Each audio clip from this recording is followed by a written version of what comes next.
Winning season has officially returned, and with the NCAA back in action, plenty of opportunities to win at MyBookie. Whether you're a seasoned veteran or a first-timer, MyBookie gets you the most for your money with a double deposit bonus up to $1,000. To claim your bonus, sign up and use promo code TRANSFER on your first deposit, and you'll instantly double your money with MyBookie. It's simple. $100 deposit puts $200 in your account. You can use your funds to bet on as many individual games, contests, or props as you want. Bet on team win totals, predict the national championship winner, or use the MyBookie prop builder to give yourself the edge you need to secure the bag. Bet anything, anytime, anywhere with MyBookie. And we haven't even dove into, as Andrewster would say, the meat and potatoes of this week too. So what was the most surprising thing from this unreal weekend? Oh, I mean, I was waiting for somebody else to go first. I guess I am first. I was gonna say BYU, you know, they're without their top two wide receivers, Puka Nacua and Gunnar Romney. Those are two really big losses. And when you are tasked with having a Baylor team come into your house, you know it's going to be loud, and you know that you're going to have that crowd behind you. But when you don't have your two best offensive options, when you're Jaren Hall, that makes the job infinitely more difficult. And I thought he played an outstanding game. And somebody who really stepped up, who needs a gigantic pat on the back, is Chase Roberts of BYU. Played an absolutely stellar game, 8 catches for 122 and a touchdown. And a touchdown throw. Oh, in a touchdown throw. I might have not caught that part of the game. On the trick play, he threw a touchdown throw to Jaren Hall. That was a freshman doing that. I mean, like, you don't see freshmen called on to do that, so that really says something about Chase Roberts. So hats off to them. There was a lot from that game to unpack. I mean, holy cow. We'll dive into that later, but what on earth happened? Holy I crap. didn't know that Provo games could get drunk like that. I mean, you never would have thought it. But yeah. For me, my surprise was maybe a homer pick, but I'm surprised how quickly Gary Patterson was able to transform this Texas defense, because last year it was bad. We couldn't tackle, couldn't cover. It was a point where literally all you had to do was just run the ball. Eventually you're gonna break one and you're gonna score, because we couldn't stop the run last year. I think it was 4 straight games teams ran for over 250 yards on us. It was bad. And we didn't really do any work in the transfer portal on defense. It's the same players out there, pretty much all of them. But I mean, brought in Gary Patterson and they looked really good against Alabama. So shout out to him. I was very surprised. I didn't see that coming that quickly. I didn't see it coming. Yeah, so much of defense is just effort and culture, and they really turn that around. You think about the Bo Davis ran on the bus last year, and looks like that's really getting built. So yeah. For me, my biggest surprise would be Washington State going into Camp Randall and getting a win like that over Wisconsin.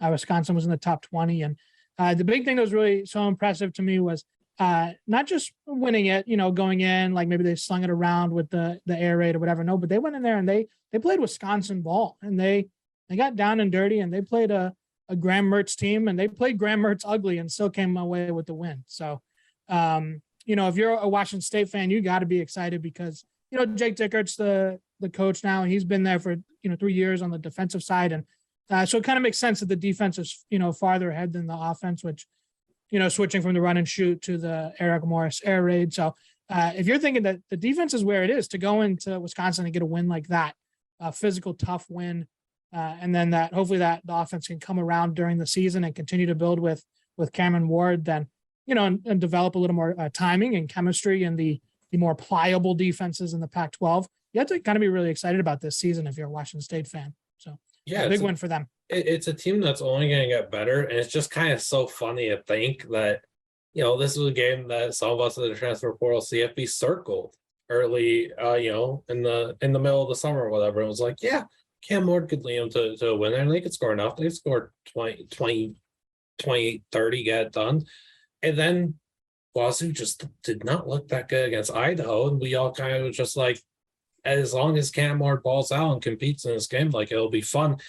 They win it. They won that game. But it was just so crazy. I think Wisconsin only had 14 points and they only scored in the second quarter. And I mean, Dickert he's doing something there at Wazoo, man. And it's really good to see. The most surprising thing to me, though, I kind of wanted to go a little under the radar, something I think is being very overlooked. Utah State, man. These are the defending Mountain West champions that have looked, how do you put this nicely? They've looked very UNLV-ish to start this season. They struggled against UConn. You get blasted by Alabama.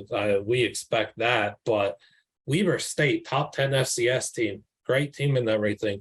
You don't let an in-state rival like Weber State come into your building and beat you 35-7 in the game in which they threw 3 interceptions.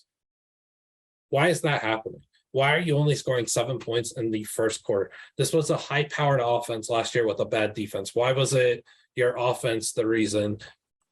Dropping the ball at home, it's just bad, man. They threw 4 interceptions. They couldn't pass the ball. They couldn't run the ball. Their receivers were bad, and it just doesn't add up to the amount of talent on this team. I'm not sure what's going on. Last year was a dream season.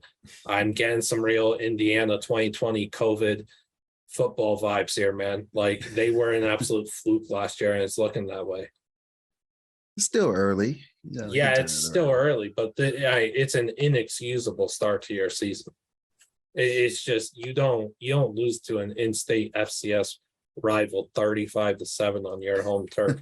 I call them UNLV-ish. They play UNLV next week, and UNLV's actually like halfway decent, which Utah State has not. We'll move on to the most disappointing thing from the weekend, and we'll go to Dan.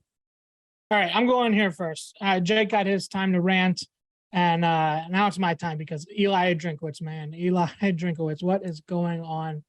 My Tigers got stomped 40-12 there in the Little Apple, and honestly, it wasn't even that close. It was 14-3 before you could even blink, and that was before that Missouri quarterback threw 4 interceptions in the second half. And, Drinkwitz gets up and he does all the coach speak. I didn't have them prepared. That's on me. We got to prepare better. Yeah, you do. It's year 3 and you have tons of recruiting juice. They far outclassed this Kansas State team in 24/7's talent composite rankings. And they far outclassed you on the field. Nothing on offense works for the Tigers. Nothing in the running game. Nothing in that horizontal passing game that Drinkwitz loves so much.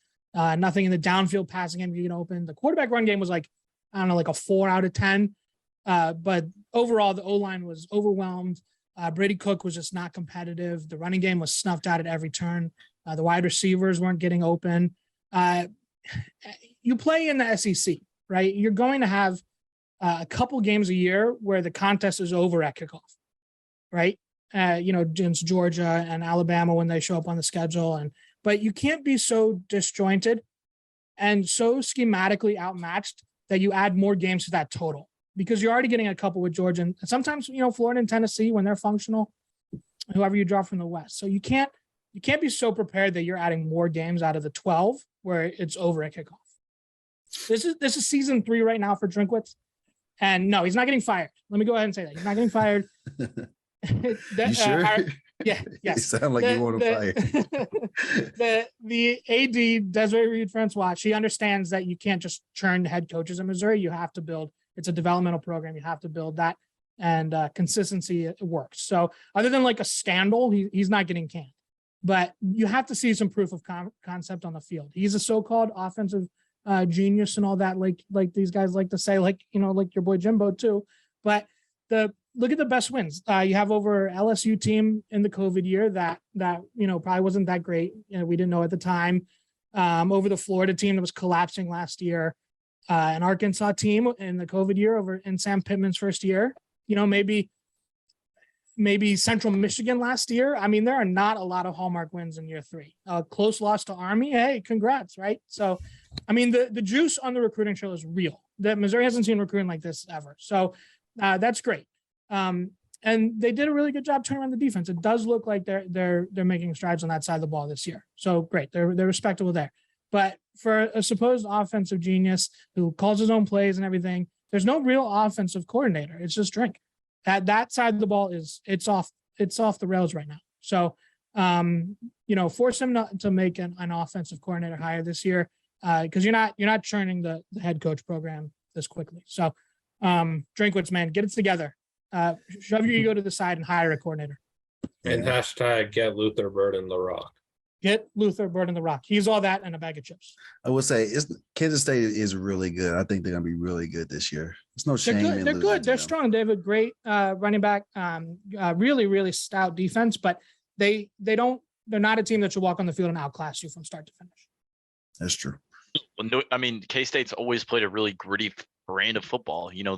They're guys that will play you close and then they'll pull one out at the end. But that, like you said, Mizzou's offense just looks pretty lifeless at the moment, and that's not good for Eli Drinkwitz. If we had lost a game like that where they pulled it out, I would have been frustrated. But say, hey, this team is making strides. Tough loss, great team. To come out and just get beat from from gun to gun. No. Spell that, Liam. EVISCERATED. Very nice. Thank you. Most disappointing thing for me. I wrote down everything that happened at Kyle Field, but I want to get in a little bit more specifically. I talked a little bit about Haynes King at the onset of this podcast, and he might be one of the poorest quarterback IQ guys that I have ever seen put on the maroon and white. And I don't understand why he refuses. He scrambles and just tries to throw on the run when he just doesn't quite have the ability to do that. He's not Patrick Mahomes. I don't know why he thinks he is sometimes. He tries some things like that. And then I remember one play specifically in the fourth quarter yesterday where the line split, the seas parted, and all he had to do was run straight up the middle for 15, 20 yards, maybe more. The dude's fast. I'll give him that. Dude's got wheels. But if you're not going to take those chances when they come to you and you air the ball out and say, oh, screw it, Aniyah Smith is up there somewhere, or Evan Stewart or Chris Marshall or whoever, and then it doesn't work, and you keep doing that over and over again, at some point, definition of insanity comes in. What are you doing, man? He's not an SEC quarterback, and I feel like he's going to end up in the same category as Zach Calzada, but I don't think Haynes King ends up at an SEC school, let alone a Power 5. I don't think the Power 5 is for Haynes King. I don't think that he quite has the ability to run an offense. I don't think that he has great communication with his line, his running backs, or even his receivers. So, I hate to say it, Haynes King's a great guy, but come on, man. I mean, you've had plenty of time now to show it, and you just don't have it. You don't have that dog in you. Time for Max Johnson. Yeah, when I watch him, he seems like the guy. He'll throw the ball to the open receiver, but he won't throw a receiver open. So if the receivers aren't getting good set, you don't have a lot of weapons, or you're not severely outclassing your opponent, it's just not gonna be effective. And you're in an SEC school, and at a school with as much talent around you, like, you should be able to uplift that, because as the quarterback, you are supposed to be the leader of that offense, and you're supposed to uplift everybody around you. And when you're not able to do that, like I mentioned before, it's going to go around the whole team, and everybody else is going to lose confidence. So something's got to change, as I said before. But you know what? I've had enough A&M talk for the day. So. I'm just going to continue with quarterbacks and being horrible. Spencer Rattler, I don't know. We talked about him on our week 2 preview, and he was one of the people that I wanted to see him because he left Oklahoma to be the guy. All we hear is that he's he's really confident. He believes in himself, which you should. You have to be in order to be a quarterback. I get that. He chose to go to South Carolina. It's not a lot of pressure on him, and he's still playing bad. I don't know what's wrong with him. talent-wise, you see all the talent there. Yeah, he can do everything. We've seen him do it. Where did it go? What happened? It's just very disappointing. It still just feels like the same old story that was there at Oklahoma, man. The maturity, he's just overconfident too. He just thinks he's a whole lot better than he actually is. He has to come down to earth and figure it out. How embarrassed should I be that we have a video out there on our channel where I fought for him and his future in battle with Hendon Hooker? Like I am, like that's out there. I now look like an idiot. Thanks, Spencer. Look, man, straight up, I never was in on him at Oklahoma. I was never in on Spencer Rattler until he made this move. I thought this was the best career choice he's made. It could still be the best career choice he's made, but dude, you've got to figure it out and get Antoine Wells Jr. the ball, because he is far and away the best player on your offense. As an NFL receiver for years to come, I feel bad for Antoine. Like he's not rotting away on that offense, but he's not going to get the recognition that he deserves on that offense. He has had 8 for 189 against Arkansas. Did you hear a peep about him all weekend? Nope. Feel bad for him. Most disappointing thing to me, I gotta go to Palo Alto. I gotta go to Stanford. Look, I thought from the jump, man, when the vibes, upset show, Jake knows what's up. The vibes, man, they were screaming Stanford was going to compete. They did. They lose 41-28. SC only had 6 second half points. Most disappointing thing to me, Stanford's red zone offense. They threw away the bag. They lose by 13. Let's talk about the failure to score inside the 5. Interception on 4th and goal from the 5 on a little tip drill. Few plays before, they had what looked like a touchdown. Ref says not a touchdown. Completely disagree. And then a few drives later, fumble inside the 5. There's 14 points pending the extra points, of course, but there's 14 points right there that you throw away with turnovers inside the 5 against an SC team and an offense that looks like they are playing on freshman difficulty. And I think it's really lame that Lincoln Riley's taking the easy way out and playing on freshmen instead of Heisman, but golly, SC is disgusting. I'm not afraid to say it. But again, Stanford threw that game away. They threw that game away early in the first half, letting SC scored 35 in the first half, but Stanford's offense still was able to compete. SC's defense is Swiss cheese. Stanford just threw it away, man.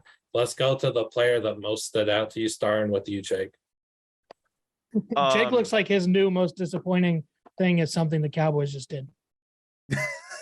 Well, Dak Prescott might have just broken his hand, so that's a new development. It looks like he got caught on a hot mic saying it's broke. So we'll worry about that. But I was enjoying Liam's rant, but also watching you in the little corner. I'm sorry. Oh man, going through it. Yep, can't have anything this weekend. Yeah, I'm gonna go. My man, Cam Peoples. I mean, we talked. Yep, we talked about him earlier. Dude's been through a lot of adversity, and to see him really just explode in front of a national audience, getting this much recognition. I mean, he was really the bus driver for, that offense yesterday. I mean, dude was able to run pretty much freely and do whatever he wanted to with the football. And against an A&M defense, which supposedly was supposed to be, this really talented defensive line. Yeah, it's young, but he ran right through it. And you don't see guys play like that often against an SEC team as a group of 5 players. So, hats off to him. I mean, absolutely incredible game for him. Mm-hmm. I was just so surprised by, how he was able to run with the football. Such a mature guy with the ball, and just again, I'm happy for him that he was able to really show out in front of a national spotlight, because I think the dude really does have a future in the league. Yeah, and before we go to Adam real quick, if I could just share something about Cam. Well, we had him on before last season. He was talking to us, and he went into life without football and what that was like for him, and how he was just having to work out back in his hometown, small town in Alabama, and he's just out there working out in his yard and grinding and recovering from his torn ACL and figuring things out just with a few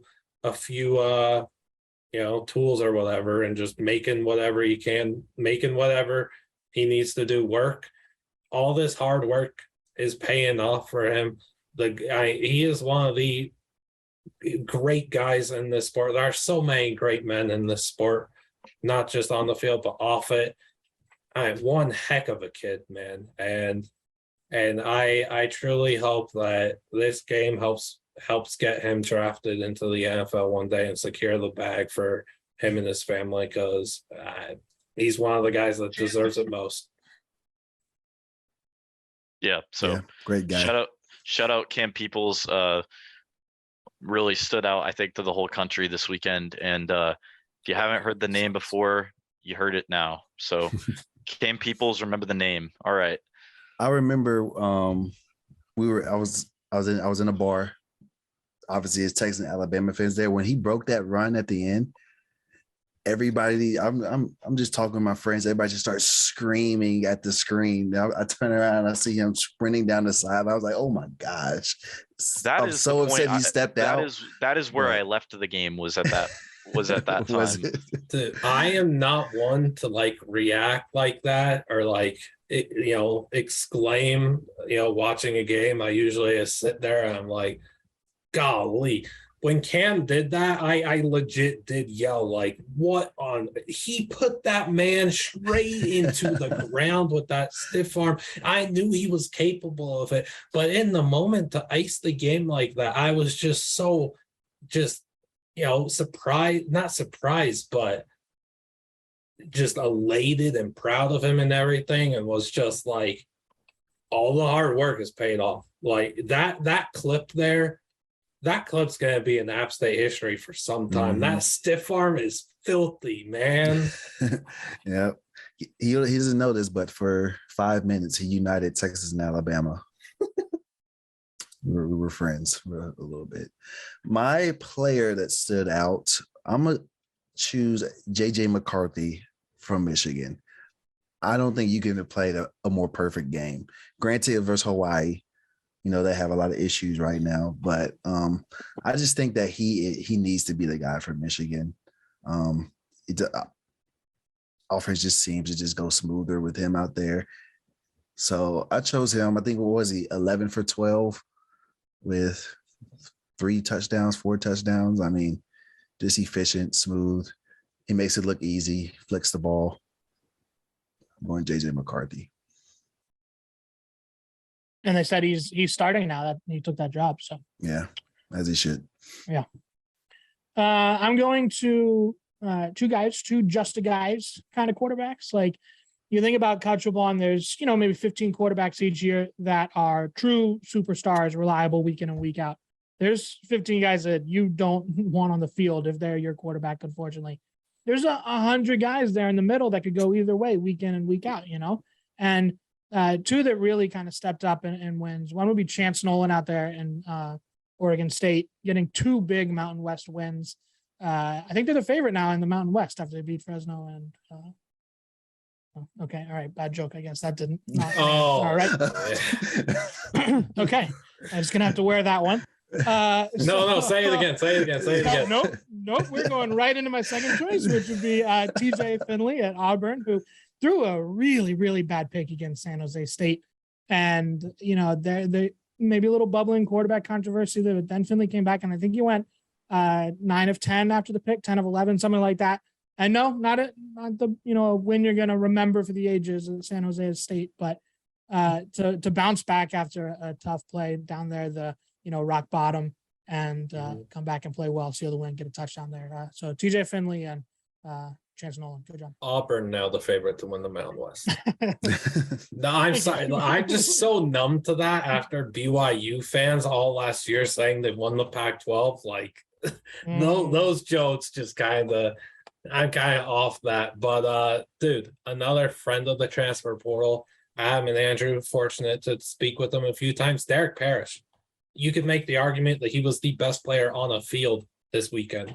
You're talking about 12 pressures, 10 tackles, 5 tackles for loss, a forced fumble, and 4 sacks against Texas Tech. This is a Big 12 O-line that he went up against. I don't care if they're not the best O-line or anything. I don't care about any of that. You're doing that. You're repping Sack Avenue like that. You deserve all the praise in the world. Can I just mention, too, the fact that the week of the UTSA game, so, 2 weeks ago now, he got hand surgery. He's playing with a giant club on his hand, and he's doing this. He has been one of the most impressive players in the country this far, and I'll just say it straight up. I had not think of him in this way. I did not think he was this elite of a talent at edge rusher. He has truly been one of the most impressive players by far in the country. What he's doing is unreal. Even though he might not have accumulated these stats against UTSA, he still crushed it against that offensive line. It was a very good, sturdy offensive line. He's getting the pressures and everything.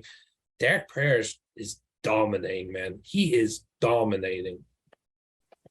Yeah, love him. Great guy too. Great person. Couldn't get the win, but he did play amazing. And he had that big play against UTSA when he didn't get the sack, but he forced the interception. Sack Ave, Sack Ave, they deserve to win that game, man. Like, it's not his fault, though. It's not his fault. That guy, I can't say enough good things about him. What he did this week is truly tremendous. And hey, man, y'all want to talk about the old Fun Belt real quick? What a week for them. Huh? What a week. Oh, so Jake will sit this one out, but what a week for the Fun Belt. Dan, say it with me, man. Sun Belt is the best league for college football in the southeast portion of these United States. In the country. When we did our conference previews, why do you think the first conference I said I want to preview was the Sun Belt? There is a reason for that. And Dan and I talked about this in the Sun Belt preview, and we weren't joking. The Sun Belt East is actually one of the top divisions in the sport. And it wasn't just like some kind of spur of the moment thing that we said and like, oh, we only believed the announcement. We believed every single part of that statement, and it is showing true. It's not just the top guys either. Old Dominion got the win against Virginia Tech last week. Georgia Southern is getting unexpected wins against Nebraska. Like, they are this conference, this division, man. This division's insane. The Sun Belt became the first FBS conference since the FBS and FCS split in 1978 to have 3 teams win a game in one day as underdogs of 15 or more points. Georgia Southern, Marshall, App State. That's ridiculous. That's historic. That's unheard of. That goes to show you this right now. The Sun Belt isn't, it's not what it used to be. The Conference USA, you guys look like a bunch of idiots for disrespecting the Sun Belt in recent years. Just straight up, this conference is far and away so much better than you. I love a lot of the players and programs in the Conference USA, but the Sun Belt's a step above. I think the Sun Belt surpasses the new American too. Once those two big programs leave, absolutely. Because you look at those conferences, went for TV markets, big cities, like airports, kind of, and the Sun Belt went in on regional rivals, good football programs with great support in their area. And you have so many built-in rivalries there. You have the ones up north, north for the Sun Belt, like Marshall and James Madison and Old Dominion are also close together. App State right there. And you have the ones down in more in the Delta area, Troy, South Alabama, Louisiana. And it's just a great conference. Those are small programs, smaller stadiums, but they're, how many times do we see a headline like Old Dominion sets season ticket sales records this offseason? There were multiple different Sun Belt programs that set season ticket, sales records for their school, and just so much support and a really exciting time. And, the transfer portal makes these programs interesting. They can kind of, bring in talent from the P5 level and compete with them. So South Alabama going up to Central Michigan and kicking the crap out of those guys. So just a great banner weekend for the Fun Belt. Best conference. Like James Madison, who would have thought that they were going to come in here and have 2 blowout wins? Their offense is firing on all cylinders. In our preview show, I said this is a team that could surprise a lot of people, get 6-7 wins. That looks like a guarantee now. Those guys could flat out play. Centeio's playing a whole lot better at quarterback than I could have ever envisioned. And then we already And touched. their two best players from last season transferred out. Wells, as you mentioned, at South Carolina, and the Texas linebacker. He went to Texas. What is Yeah, it? I can't remember his name, but also Chris Thornton, a receiver, one of the best receivers in Group of Five. Chris Thornton is stellar. He's been crushing it at JMU this season, and we already touched on App State. I got to talk about Marshall real quick. Nobody gave them a shot in this game aside from a handful of people. I don't know. I don't know why. What else? It doesn't make sense to me, because if you look at this makeup of the team that Charles Huff has built, you see a team that's elite in the trenches. They can control the rock on offense, even without Rasheen Ali. Henry Colombi, all he needed to do was play competent. He's doing that. They have two NFL, cornerbacks, and Stephen Gilmore, who's Stefan's brother, and then Micah Abraham, who's the son of Donnie Abraham, who had 38 career interceptions in the NFL. The bloodlines are there. They have two elite NFL cornerbacks playing. I told Notre Dame, don't throw the ball their way. You threw the ball their way. One got an interception in the first half. The other ripped your heart out with the pick six at the end of the game. Good job, Notre Dame. Very, very impressed by you. Very proud of you. Thank goodness you just lost to Marshall. Charles Huff is that dude. Please let him stay at Marshall for a long time. He could build something insane. The Sun Belt's elite. I got to talk about the FCS real quick for 2 minutes.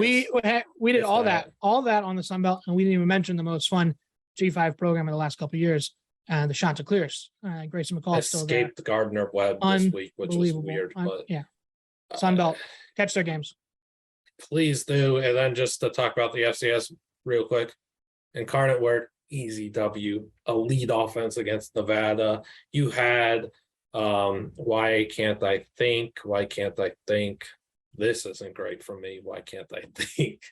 Who are the other wins? I wrote them down. Why am I not just looking at that? Oh, Holy Cross, Holy Cross, the Hail Mary. Yeah, there's the easy pun there against Buffalo.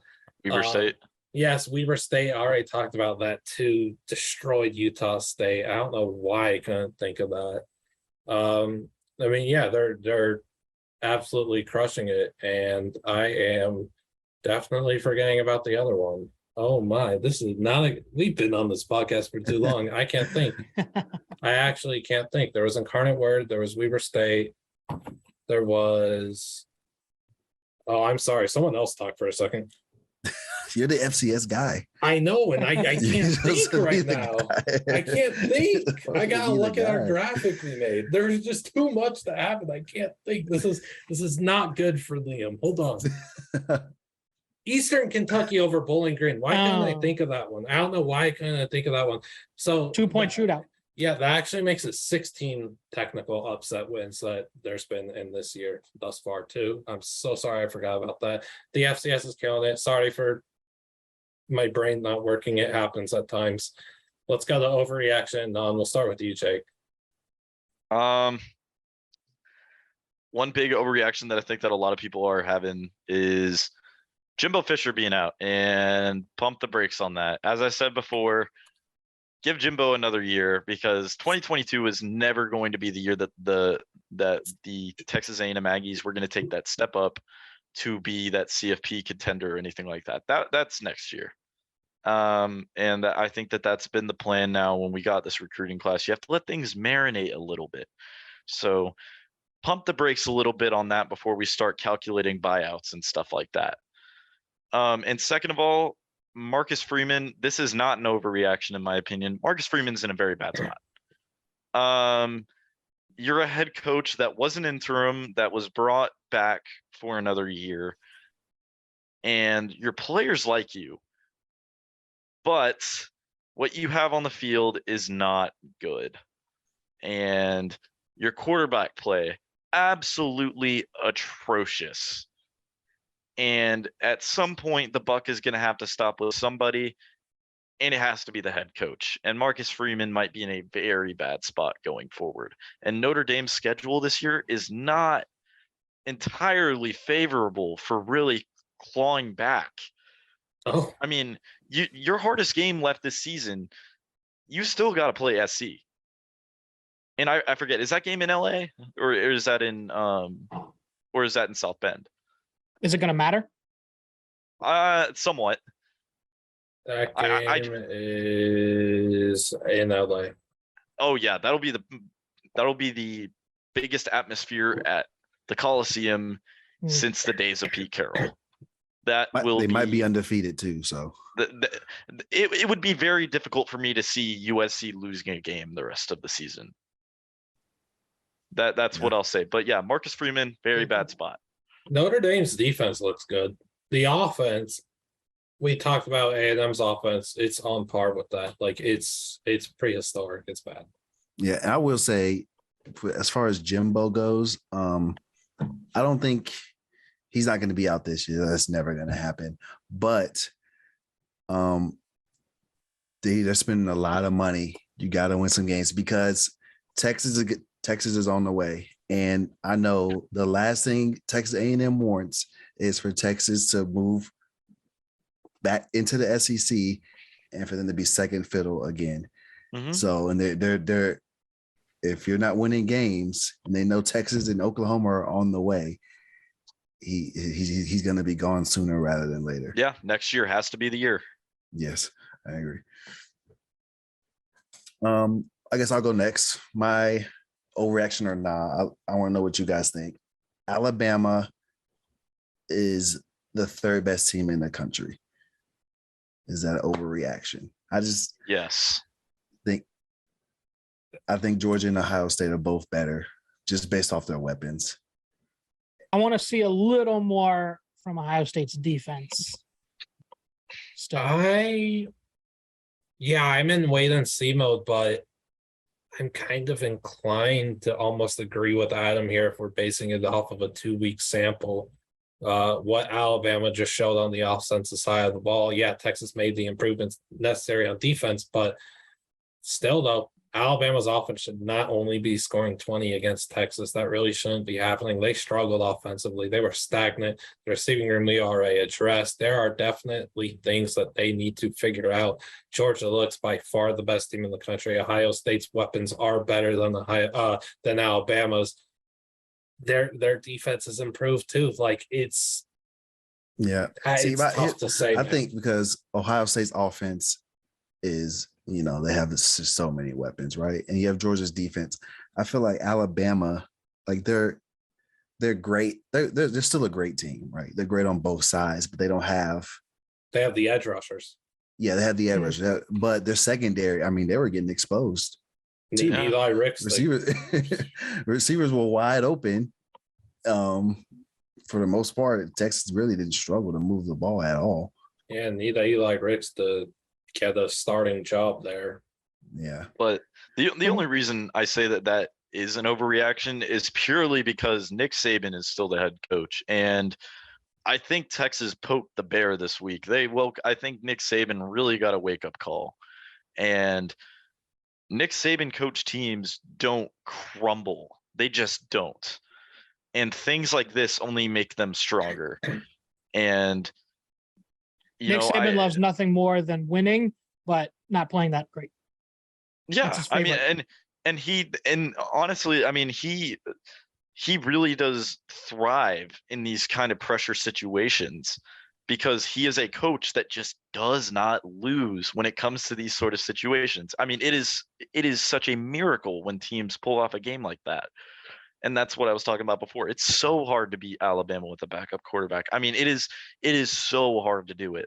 And y'all came very close, but I still think that Alabama is the second best team in the country, but I do think that Ohio State is right there. The one thing I do like about that take, Adam, is if you look at the work of Alabama in the Bryce Young, these last, 15 games last year and the 2 this year against, not the Utah States of the world, but against the SEC and the peers like Texas and things, that offense has been good, but that's not Tua and Mac Jones, Death Star offense. You look at the first 53 minutes of the Auburn game last year, and they were very beatable. The game they should have lost. Yeah. That and the second and third quarters of the Georgia game, the SEC championship game, that was unreal. Those 30 minutes of Bryce Young were unbelievable. But there have been some flaws in the exhaust shaft of the Death Star. The offensive line isn't what it was, 4 or 5 years ago, and the receivers aren't what they were 2 or 3 years ago. So, I think you talked me into it. You all talked me into it. Okay. All right. And my other one was, can JJ McCarthy win the Big Ten with Michigan? Do you think that he is good enough? Can Michigan score with Ohio State? No. I think he's country miles better than K, and I'm glad that Harbaugh experimented this to let it play out and see. Yeah, JJ's got to be my QB1 now. I think Harbaugh deserves a lot more praise for this decision. I know he got a lot of laughter and everything, but he made the right call. JJ's the guy. Michigan's going to be so good still, but Ohio State's number 2 or 3 in the country, man. They're in that elite tier. Yeah. Those are my 2. Okay, 2 overreactions for me. One is no more offensive geniuses as head coaches and giving them long leashes. If I'm hiring, that's referring to. We have one of those. I mean, you have wait, let me giving them long leashes, right? If you're hiring a Malzahn or a Holgerson or a Drinkwitz or a Jimbo Fisher or a Neil Brown, and they're going to call their own plays, you get 1 year to do it. You get 1 year. If it doesn't work out, you set your ego aside. Sorry, you're hiring an offensive coordinator. Now you need an AD who's a gangster enough to make them do that. But I'm sorry, but it looks like it's working for Sark. The offense was really solid. So if it works, it works. You got 1 year to prove it to me, and then no, you're the head coach. Also throw Satterfield into that round because he is again, what I've said for so long, Louisville's last 2 or 3 years, their playbook, you could write up on a napkin and still have the other half of the napkin that's blank. It's 4 plays and that's it. And it's expanded to like 6 or 8 plays now. Congrats, Louisville. You've got something crazy going on. Build up one whole napkin. Can we talk about, we won't talk about, there's other things to do, but Louisville's offensive talent, the guys that they have should not be able to only score, 14 points in their first 6 quarters. That's unacceptable, and it falls on their coaching. Dino Babers strikes and gutters up there in Syracuse. They look to be having a revitalized year because guess what? They went and got a really good offensive coordinator, Robert Anae from Virginia. So you get 1 year if you're an offensive genius. Tell me you're an offensive Look genius. at Virginia's offense right now. 3 points against Illinois, firing on all cylinders. Yikes. By the way, the transfer portal loves Sean Tucker. We Yes, we do. appreciate Sean Tucker. And then my other hot take of reaction is West Virginia is the worst team in the Big 12. The only thing keeping them afloat right now is JT Daniels, and he has exhibited some tendencies of fragility in his career, to be diplomatic to the young man. So if he gets hurt, man, it's going to get bad. It's going to get bad in Morgantown. The defense had a lot of talent exit in the transfer portal. They have a few stars still on defense. Stills is a monster up there up front, but man, they just gave up a 50 burger to Kansas, to the Jayhawks. Hey, that happens. That happens. I think it's really, really funny that you said things are going to get bad in Morgantown. Like it's not already things are bad in fire there. It is bad. They it's still like a have to scene play. from SpongeBob when the town Country roads are burning. Yes, this is bad. I don't even think it's an overreaction to say that they're the worst team in the Big 12 right now. They just straight up are. And it's funny to think that they should have beat Pitt, but their head coach was too incompetent enough to not realize we've got an inch to pick up on the ground here on 4th down. Like, let's just put They it still have to away. play at Virginia Tech, a road rivalry game, and then they have one of the tougher schedules in the Big Ten. The way the home and away and all that kind of stuff breaks. You play everybody there, but the way it breaks, they have one of the tougher slates. So I think that gets dicey there. Yeah, it's just they're in a mess. They're in a mess. I'll give you one overreaction, if we could even call it that. Caleb Williams is 100% winning the Heisman. He is in 2 games, 39 of 49. I'll say from the field, a little basketball reference there. That's 79.6%.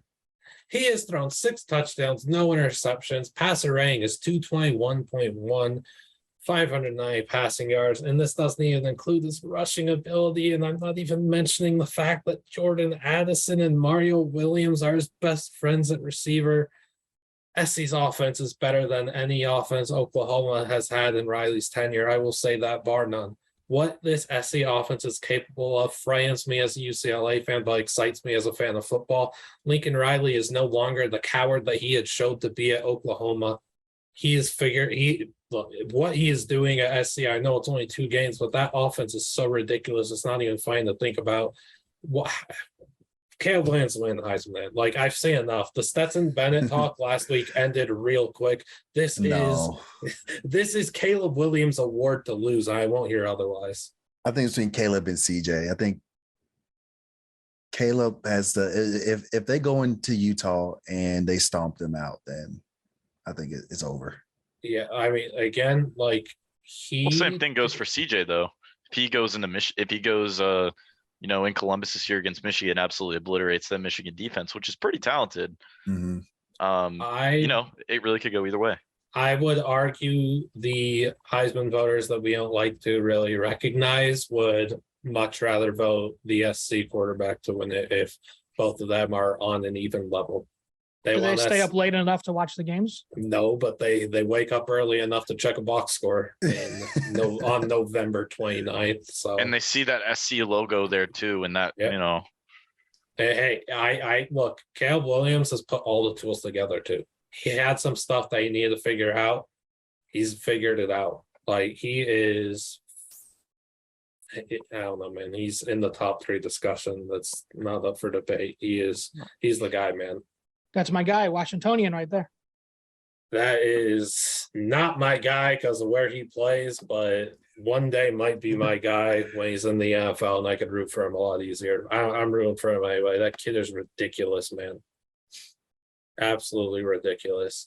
Man, we don't have much time left. We've kind of run really long here. I know Jake doesn't have much time, so we'll end with this. We'll end with this real quick because we did allude to it earlier. We have to talk about the drunk late night window, and then we'll be out of here, I promise. What the heck happened? It was a full moon. It was a full moon. Well, I mean, what happened? I'm not just talking about on field. I'm not just talking about missed field goals. I'm talking about in the stands, in the announcer's booth, and everything. All these different venues. I mean, yeah, every BYU night game has that segment where they talk about Cougar Tail, the maple bar donut thing for like 2 minutes.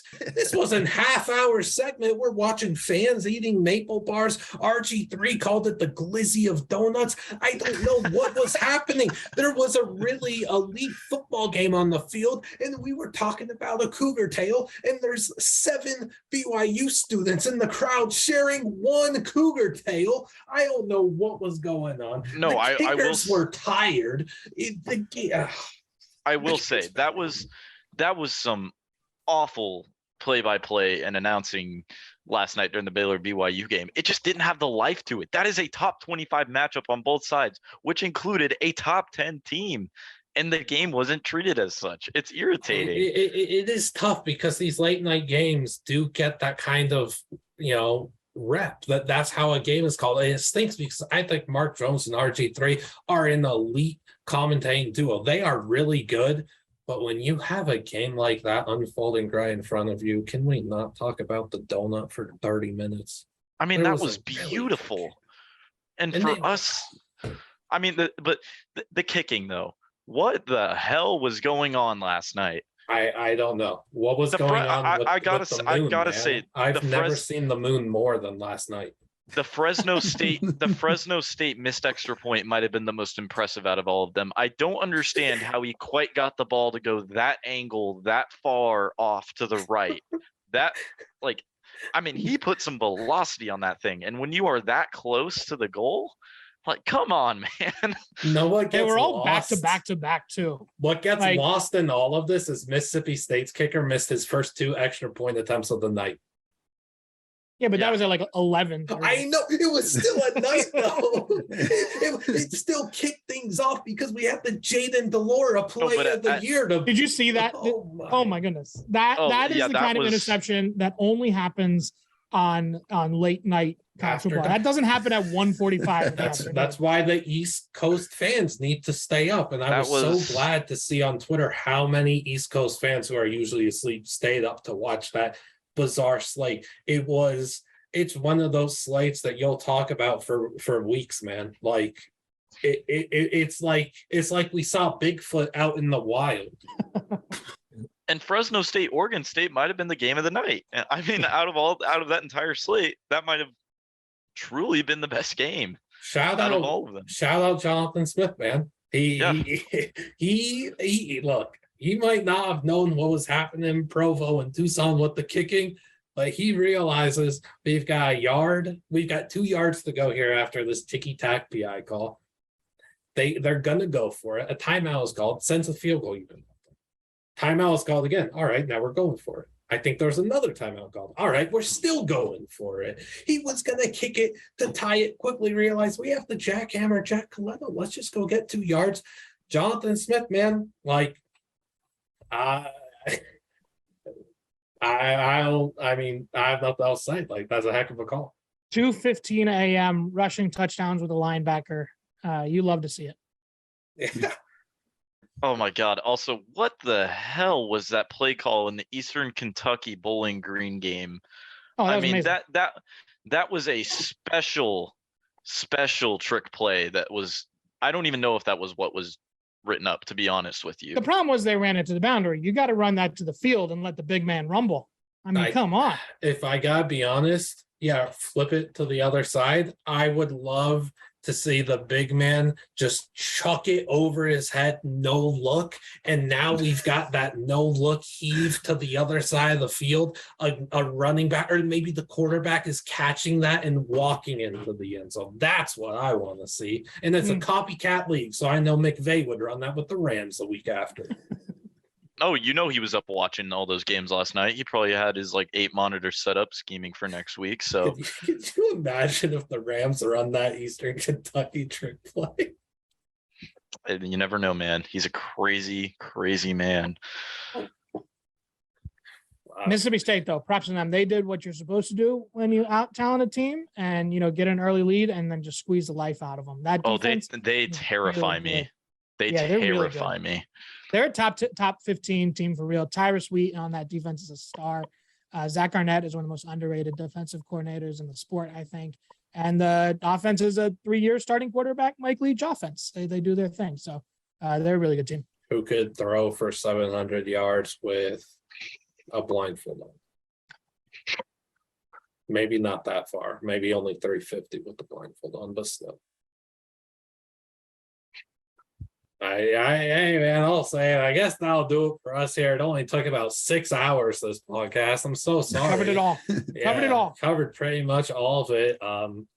Aside from when I choked, remembering FCS teams, Incarnate Word, Eastern Kentucky, Weber State, and Forgot again. You forgot again. why'd I try that? Holy Cross. Holy Cross, golly, Holy Cross, Hail Mary. I gotta stop that. My brain's not working. It's only working for the FBS today. But yes, thank you so much for watching and listening. If you're watching on YouTube, please make sure to like and subscribe. Look, if you've watched to this very point and you're not subscribed, then what the heck are you doing? What was the point? Like, thanks for the support though, but please subscribe. Would help us so much. And yeah, we thank you a lot. Can't wait till week 3. We've got good week 3 show coming up, and we'll catch you on the next one. 2007 2.0.